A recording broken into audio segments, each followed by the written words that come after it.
Hello friends, welcome to my another video. And ये video काफ़ी exclusive होने वाला है क्योंकि मैं डेली एक वीडियो डालूंगी 9 डेज़ तक के लिए। क्यों डालूंगी? क्योंकि नवरात्रा स्टार्ट हो रहे हैं तो आपको पता ही है। सो आज हमारा पहला नवरात्रा है, राइट।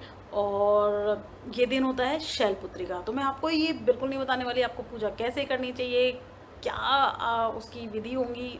मैं ऐसा कुछ नहीं बताऊंगी क्योंकि सबके अपने अपने बिलीव्स होते हैं और सबकी अपने अपने ट्रेडिशंस होते हैं। हाँ, मैं एक चीज़ ज़रूर कहूँगी, आपकी जो भी करिए प्यार से करिए और मन से करिए, भक्ति से करिए, और माँ की कृपा हमेशा आप पे बनी रहेगी। तो चलिए शुरू करते हैं आज के पहले नवरात्रि की कहानी और उसका महत्व। सो आज का हमारा पहला नवरात्रा है शैलपुत्री के नाम से। हम इनको शैलपुत्री क्यों कहते हैं? क्योंकि ये माता पर्वतराज हिमालय के घर में पुत्री के रूप में पैदा हुई थी, तो इसलिए उनको शैलपुत्री कहा जाता है। अब कैसे पैदा हुई थी, क्या कहानी है, अब उसके अंदर डिटेलिंग में चलते हैं। एंड आई बिलीव सब लोगों ने ये कहानी सुनी ही होगी, काफ़ी फेमस कहानी है। सो चलिए शुरू करते हैं। एक बार सती माता के पिता प्रजापति दक्ष ने एक बहुत बड़े यज्ञ का आयोजन किया और उन्होंने सभी देवी देवताओं को इस यज्ञ में आमंत्रित किया। आमंत्रित मतलब इनवाइट किया, इनविटेशन दिया, आप जो मर्जी आप कह सकते हैं। परंतु अपने दामाद यानी शंकर जी और सती के पति हस्बैंड को इनवाइट नहीं किया। क्यों नहीं किया? क्योंकि प्रजापति दक्ष को शंकर जी बिल्कुल पसंद नहीं थे। अब जब सती माता को पता चला कि उनके पिता ने किसी यज्ञ का आयोजन किया है तो उन्होंने शंकर जी से बहुत ज़िद की जाने के लिए कि मुझे जाना है, मुझे जाना है। शंकर जी ने उनको समझाया कि सारे देवी देवताओं को इनवाइट किया गया है, इसलिए वो वहाँ गए हैं, परंतु उनको नहीं किया गया है, तो हमें उनके यज्ञ में या उनके घर पे ऐसे नहीं जाना चाहिए। परंतु देवी सती बिल्कुल नहीं मानी क्योंकि उनके तो पिता का घर था। उन्होंने कहा नहीं, मुझे तो ज़रूर जाना है। शंकर जी ने काफ़ी बार समझाया लेकिन वो नहीं मानी, तो शंकर जी ने उनको परमिशन दे दिया, परमिशन आज्ञा दे दी, ठीक है। जब देवी सती अपने पिता दक्ष के घर पहुंची तो उनकी बहनों ने, उनके पिता ने उनको बिल्कुल भी वेलकम नहीं किया। सिर्फ माता ने उनको प्यार से बुलाया।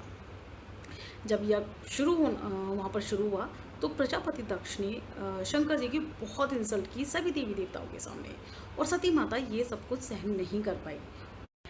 देवी सती को ये सब सुनकर बहुत गुस्सा आया और उनको बिल्कुल भी अच्छा नहीं लगा कि मेरे पिता, मेरे पति के बारे में इतना सब कुछ कह रहे हैं और कोई भी देवी देवता उनको कुछ भी नहीं कह रहे हैं।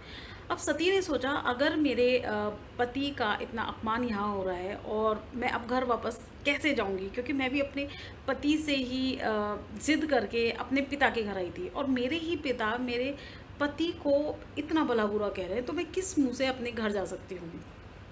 सो यही सब सोचकर देवी सती ने उस योग अग्नि में आत्मदाह कर लिया।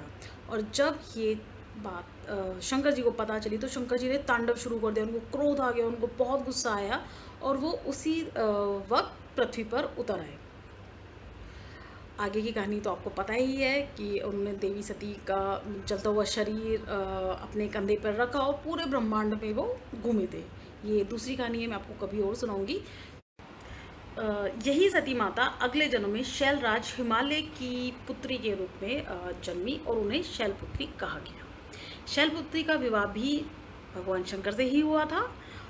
सो अब मैं बताऊंगी कि शैलपुत्री के अलग अलग और कौन से नाम हैं और किस नाम से हम इनको जानते हैं। तो हम इनको सती, पार्वती, वृषरवना, हेमवती और भवानी भी कहते हैं। शैलपुत्री का नवदुर्गा आयुर्वेद में क्या महत्व है, अब मैं आपको ये बताती हूँ। सो शैलपुत्री को हरड़ भी कहा जाता है। हरड़ क्या है?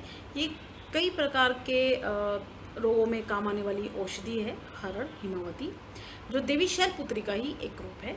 ये आयुर्वेद का की प्रधान यानी कि वेरी इंपॉर्टेंट औषधि है। इसे प्रथ्या, हरितिका, अमृता, हेमवती, कायस, चेसकी, श्रेयसी 7 प्रकार की होती है। और I hope you enjoy this story and मेरे साथ प्यार से बोलिए जय माता दी और नवरात्रों की हार्दिक शुभकामनाएं। सो मिलते हैं कल दूसरी कहानी के साथ।